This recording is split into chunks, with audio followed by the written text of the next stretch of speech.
kelab paling mewah di Asia Tenggara, Johor Darul Ta'zim, kini sedang membuat satu langkah besar yang bakal menggegarkan pentas bola sepak Asia. Dan ia melibatkan seorang bekas jurulatih kelab Premier League. Tapi bukan itu saja, JDT juga sedang berunding secara senyap untuk pelantikan ini, dan dalam masa yang sama, mereka ditenda RM100,000 oleh AFC. Tunggu kejap, apa yang sebenarnya sedang berlaku dalam kem Harimau Selatan? Segalanya bermula apabila salah satu media berpengaruh dari Spanyol, Relevo, melaporkan bahawa Xisco Moss, bekas jurulatih Watford, Sheffield Wednesday dan SC Huesca sedang dalam proses terakhir untuk mengambil alih pasukan JDT. Yes, Xisco bukan calon-calon nama. Kalau anda masih ingat, dialah yang bawa Watford naik ke Premier League pada musim 2020-2021. Kini, setelah berehat sepanjang musim 2024-2025, jurulatih dari Kepulauan Balearic ni dikatakan dah bersedia nak mulakan pengembaraan baru. Menurut Relevo, perjanjian dah hampir selesai. JDT sendiri dilaporkan sangat ingin mendapatkan sentuhan Xisco untuk memimpin projek besar kelab itu. Dan kalau anda tanya, kenapa jurulatih dari Sepanyol? Jawapan dia mungkin ada pada CEO baru JDT, Luis Garcia, legenda Liverpool yang juga berasal dari Sepanyol. Gabungan Garcia dan Xisco mungkin nampak pelik pada awalnya, tapi ini sebenarnya satu gerakan taktikal yang sangat La Liga style. Tambahan pula, prestasi semasa JDT dalam saingan ACL Elite tidak seperti yang diharapkan, kalah 1-0 di tangan Buriram United, tersingkir dari 16 terakhir, maka langkah perubahan besar mungkin bukan pilihan, tapi satu keperluan. Namun, sehingga kini, belum ada sebarang pengumuman rasmi dari JDT tentang status semasa Hector Bidoglio.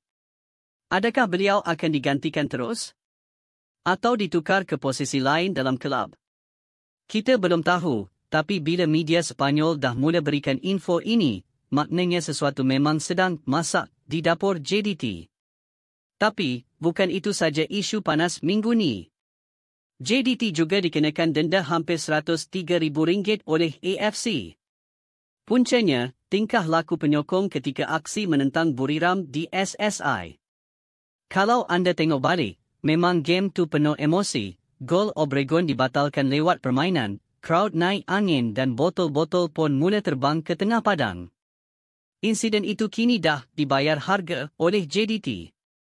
Menurut laporan, AFC dah serah perkara tu kepada Jawatan Kuasa Disiplin dan hasilnya, satu denda berat dijatuhkan. Ini satu amaran keras bukan sahaja kepada JDT, tapi semua penyokong bola bahawa semangat kena ada, tapi jangan sampai lepas kawalan. So sekarang, apa seterusnya untuk JDT? Adakah kita akan melihat Xisco Moss berdiri di tepi padang, memberi arahan dalam bahasa Sepanyol sambil Luis Garcia angguk kepada dari bangku VIP? Atau adakah semua ni cuma satu distraction sebelum pengumuman rasmi yang lebih besar? Dan adakah perubahan ni akan beri impak besar untuk kempen JDT musim hadapan? Dengan prestasi di ACL yang sedikit mengecewakan, kehadiran jurulatih antarabangsa mungkin jadi lonjakan baru. Satu perkara yang pasti, JDT tak pernah main-main bila mereka buat keputusan. Dari fasiliti world class, pemain import berprofil tinggi hinggalah jurulatih.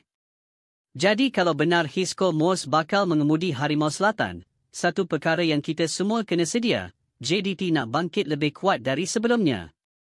Dan kita, sebagai peminat bola sepak Malaysia, boleh duduk makan popcorn dan saksikan revolusi ini terus berkembang. Komen kat bawah. Adakah Xisco pilihan tepat, atau anda lebih suka Bidoglio dikekalkan? Okey, terima kasih. Benda tu pun tak silap saya, semenjak SSI dibuka, benda tu adalah kali pertama ia berlaku. Setuju?